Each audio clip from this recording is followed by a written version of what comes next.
USPAP, page 136. Advisory Opinion 24 continued.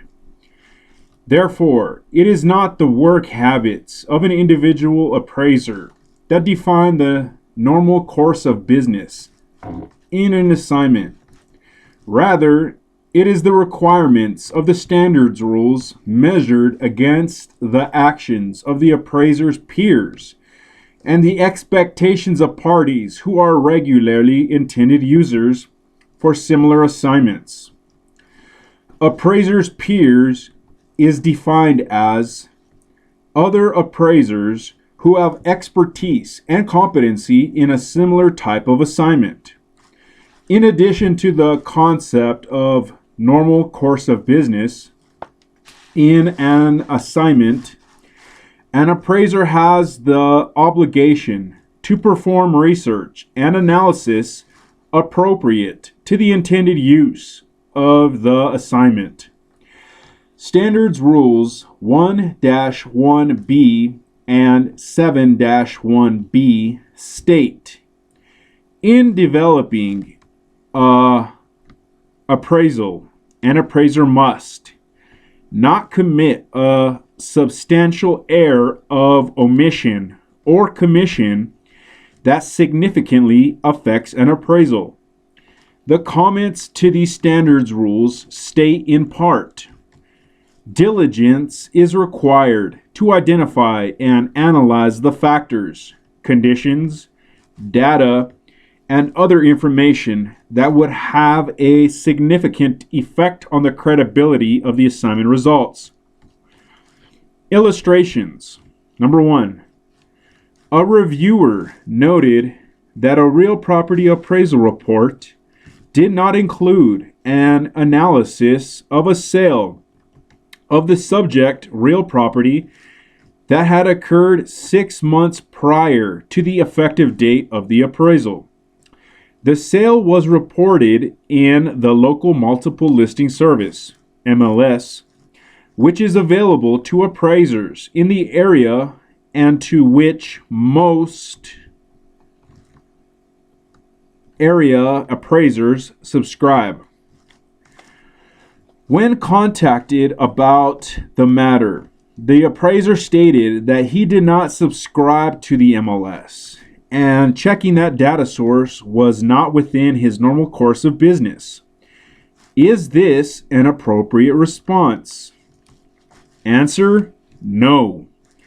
The fact that the individual appraiser does not subscribe to this data source does not excuse the lack of analysis, since most appraisers in the market area do subscribe, and informed market participants would be aware of this and expect this level of diligence.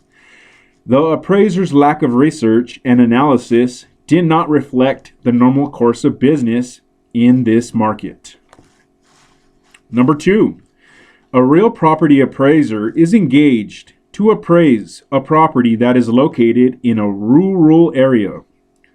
Sales prices are a matter of public record, but the records are not computerized, and personal analysis of the public records requires a trip to the municipal building and a great deal of time searching records. Local officials will not provide this information over the telephone. Most appraisers in the area analyze sales data by using information provided by a local online data provider and quarterly sales reports that are mailed out by the local jurisdiction.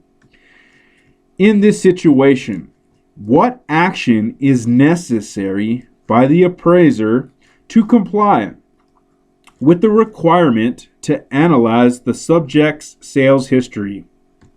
Answer: in this case, the normal course of business is to use the information from the local data provider and the quarterly sales reports.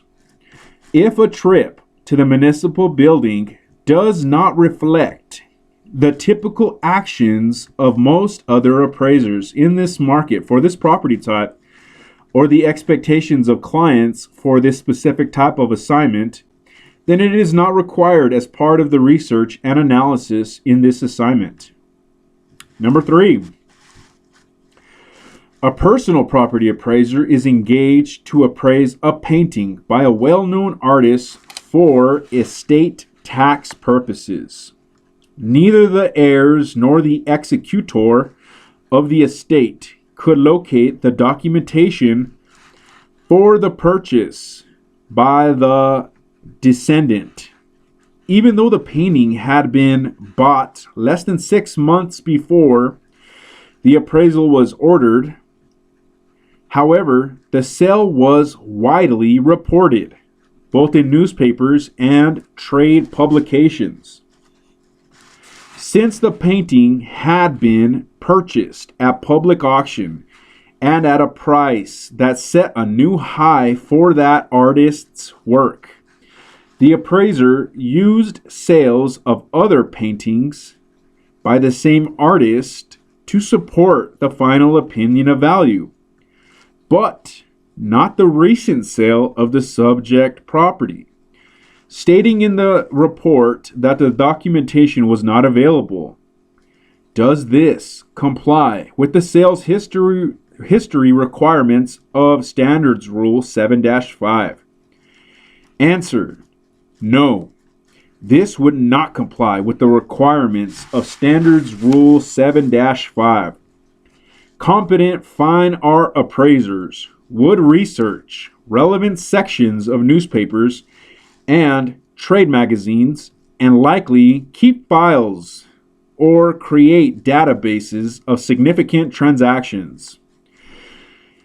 Therefore, this appraiser should have known at least the details of the sale that had been made public in the press. Page 137, Advisory Opinion 24, continued. Number 4, during an appraisal assignment, the appraiser was informed by the owner that the subject property was listed for sale on a prominent internet site. The appraiser did no additional research, and in the appraisal report indicated only that the property was listed for sale. Does this comply with the requirements of USPAP? Answer: no. The appraiser must analyze the current listing and report the findings within the appraisal report. Since the listing was placed on the internet where it would be available to the general public, it would be available to the appraiser in the normal course of business.